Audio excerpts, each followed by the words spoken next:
ایک شخص رہتا تھا جس کا نام تھا اسماعیل ہمیری. اسماعیل ہمیری اہل بیت کی شان میں قصیدے تو کہتا تھا, شاعر تھا. اس کا پورا نام کیا تھا؟ سید اسماعیل ہمیری. سید نہیں تھا, یہ مت سمجھیے گا, اولاد زہرا نہیں تھا. ماں نے اس کا نام سید اس لیے رکھا تھا کیونکہ سید مانے سردار, بزرگ. کہ اب اپنے بیٹے کا ایسا نام رکھ دوں گی کہ میرا بیٹا اپنے قوم اور قبیلے میں سردار والی پوزیشن پہ ہو, سردار والی حیثیت میں ہو. لہٰذا اس کو سید اسماعیل ہمیری کہا جاتا تھا.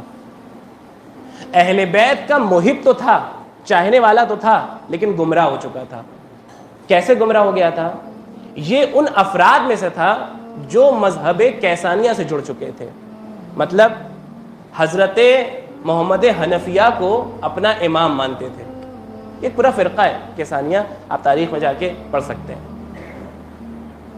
منجی بشریت, منجی عالم بشریت مانتے تھے حضرت محمد حنفیہ کو. یہ بھی انہی میں سے تھا تو اہل بیت کا چاہنے والا, لیکن بہرحال گمراہ ہو چکا تھا, بھٹک چکا تھا. تو اور ایسے گھر میں پیدا ہوا تھا, یعنی یہ بھی سنیے گا, یعنی اس کا اگر تھوڑا سا پس منظر پیش کر دوں آپ کے سامنے, ایسے گھر میں پیدا ہوا تھا کہ ماں باپ دونوں ناصبی تھے. ناصبی دشمن اہل بیت, یعنی باقاعدہ وہ بزم میں چند لوگوں کو بیٹھالتے تھے, پوری محفل ہوتی تھی اور اس محفل کے اندر, اس بزم کے اندر اہل بیت پہ تبرہ کیا جاتا تھا, لعنت کی جاتی تھی. غور کر رہے ہیں آپ؟ ماں باپ مسلسل بیٹھتے تھے, وہاں پہ اشعار بھی پڑھے جاتے تھے, وہاں پہ تمام تر طریقوں سے اہل بیت اطہار علیہ الصلوۃ والسلام پہ لعنت بھیجی جاتی تھی. آج دنیا والے ہم سے کہتے ہیں کہ آپ تبرہ کرتے ہیں, ذرا اپنی تاریخ تو کھنگالیے.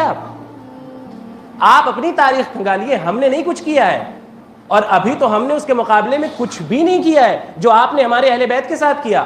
70,000 منبروں سے امیر کائنات کو گالیاں دی گئی ہیں. پتہ کیجئے تاریخ میں, آپ جن کو امیر المومنین کہتے ہیں نا, وہی مولا کو 70,000 منبر سے گالیاں دلوا رہا تھا. پڑھیے تو تاریخ. آپ کی کمی یہ کہ آپ نے تاریخ پڑھی نہیں, اور آپ کے مولانا حضرات نے پڑھنے بھی نہیں دیا. تحقیق کا جو باب تھا اسے بند کر دیا. نہیں, کوئی تحقیق نہیں کرنی ہے, کچھ نہیں پوچھنا ہے, کوئی سوال نہیں کرنا ہے. جب سوال نہیں کریے گا تو ذہن منجمد ہو جائے گا, رک جائے گا, پھر کوئی فکر نہیں ہوگی آپ کی, پھر آپ سوچ بھی نہیں پائیے گا. آپ ہم سے کہتے ہیں کہ ہم نے اہل بیت, ہم نے دوسروں کے ساتھ ان کے شان میں گستاخی کی ہے. جی نہیں, ہم تعلیمات آل محمد سے سرشار ہیں. ہم نے کسی کو گالی دینا نہیں سیکھا, یہ ہمارا مذہب نہیں ہے, مذہب نہیں ہے ہمارا. ہاں, آپ کا مذہب ضرور تھا کہ آپ نے اہل بیت کو گالیاں دی. تو اس شاعر کے ماں باپ مسلسل گالیاں دیا کرتے تھے, برا بلا کہا کرتے تھے اہل بیت اطہار علیہ الصلوۃ والسلام کو. لیکن یہ کہتا تھا کہ ہرگز کسی بھی قیمت پہ میں امیر کائنات کو برا بھلا نہیں کہہ سکتا. ماں باپ کہتے تھے کیوں؟ کہتا ہے یہ بتاؤ, کیا علی جانشین رسول نہیں ہے؟ کیا علی نبی کے بھائی نہیں ہے؟ کیا علی نبی کے داماد نہیں ہے؟ کہاں سب کچھ صحیح ہے. کہ جب سب کچھ صحیح ہے تو کیوں برا بھلا کہہ رہے ہو؟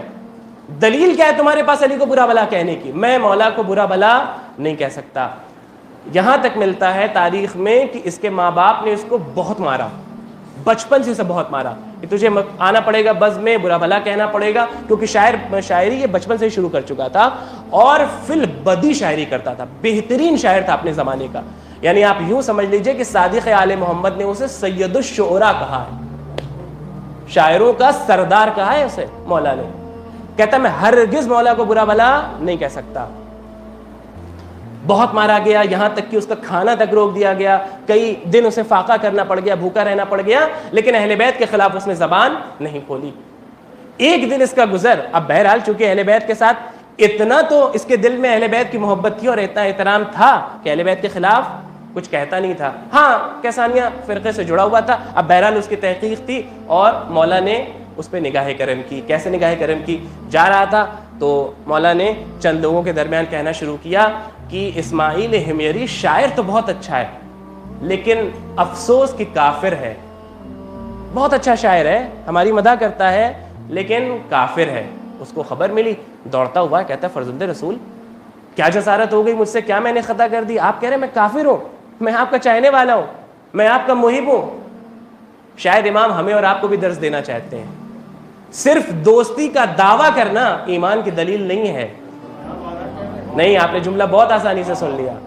دوستی کا دعویٰ کرنا لقلقہ زبانی, زبان سے صرف کہنا کہ ہم اہل بیت کے چاہنے والے ہیں, یہ ایمان کی دلیل نہیں ہے جب تک آپ کے اعمال یہ نہ دکھا رہے ہوں کہ آپ اہل بیت کے چاہنے والے ہیں. جب تک آپ کا کردار یہ نہ دکھا رہا ہو آپ اہل بیت کے چاہنے والے.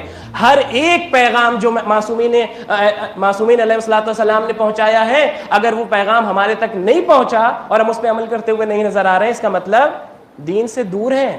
اس لیے کہ دین کی روح ہے اہل بیت اطہار علیہ الصلوۃ والسلام. کا کافر ہو گیا اسماعیل ہمیری.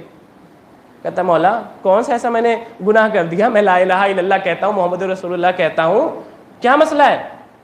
مولا نے فرمایا تم یہ بتاؤ کہ تمہارا امام کون ہے؟ کون ہے تمہارا امام؟ تو کہتا ہے ہاں میرا امام اس دور میں حضرت محمد حنفیہ ہیں اور میں انہیں منجی عالم بشریت مانتا ہوں. اچھا کہ یہ بتاؤ یہ جو تم نے نظریہ رکھا ہوا ہے، کیا کبھی محمد حنفیہ نے تم سے یہ بات کہی کہ میں تمہارا امام ہوں؟ کیا انہوں نے کبھی امامت کا دعویٰ کیا؟ کہ نہیں، کبھی انہوں نے دعویٰ نہیں کیا. ہم انہیں امام مانتے ہیں، ہم انہیں امام مانتے ہیں. کہا اچھا یہ بتاؤ اگر خود امام تم سے یہ جملہ کہہ دے کہ ہم امام نہیں ہیں تب کیا کرو گے؟ یہ کیسا ممکن ہے؟ کہا میرے ساتھ چلو. اس کو لیا اور لے کے جناب محمد حنفیہ کی قبر مطہر پہ آئے اور علی کے لال نے ایک اشارہ کیا، نگاہ سے مادیات کے پردے ہٹے، دیکھا قبر سے جناب محمد حنفیہ باہر آئے اور آ کے کہتے ہیں کہ تو ابھی تک گمراہی میں جی رہا ہے، تیرا اور میرا سب کا امام وقت کا امام امام جعفر صادق ہے.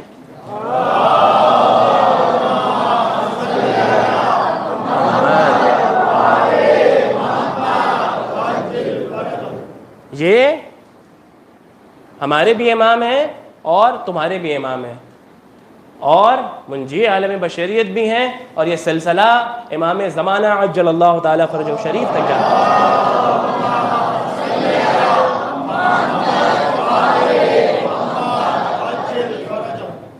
آخری امام تک یہ سلسلہ جاتا ہے. اب جب ساری چیزیں اس کے لیے روشن ہو گئی، پھر امام نے اشارہ کیا، پھر اپنی ظاہری دنیا میں آ گیا اور اس نے فوراً کلمہ پڑھ لیا. کہتا ہے مولا میں ابھی تک تو گمراہی میں تھا.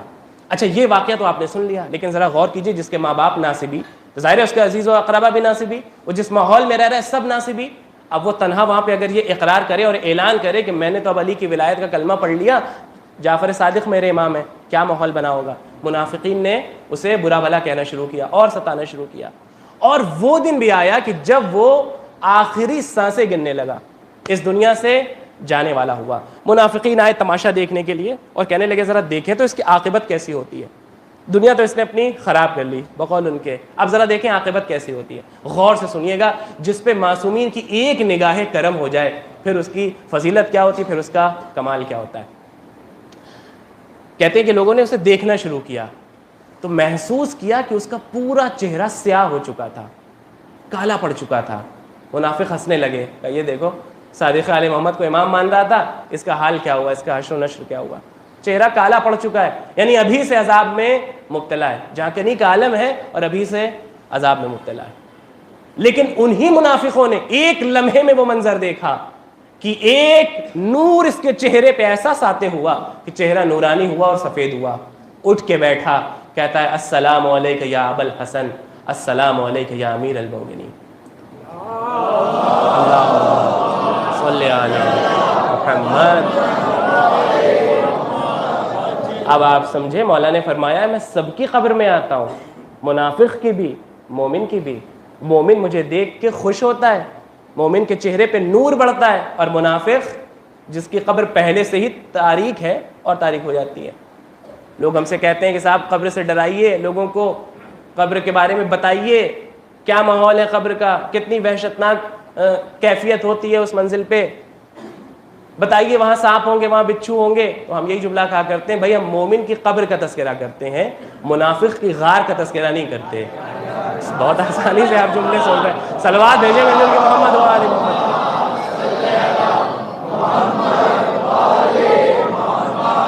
ہم مومنین کی قبر کا تذکرہ کر رہے ہیں جن کا عقیدہ یہ کہ ہماری قبر میں امام مولا کائنات آتے ہیں، اور جب امیر المومنین آتے ہیں تو پھر قبر کی تاریکی ختم ہو جاتی ہے مولا کے نور سے.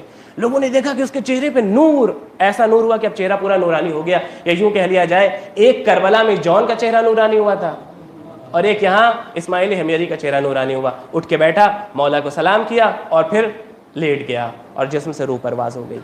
لوگوں نے دیکھا کیسے اس کی زندگی تبدیل ہو گئی. آپ دیکھ رہے ہیں کل تک جو گمراہی میں تھا, گمراہی میں جی رہا تھا, اہل بیت کی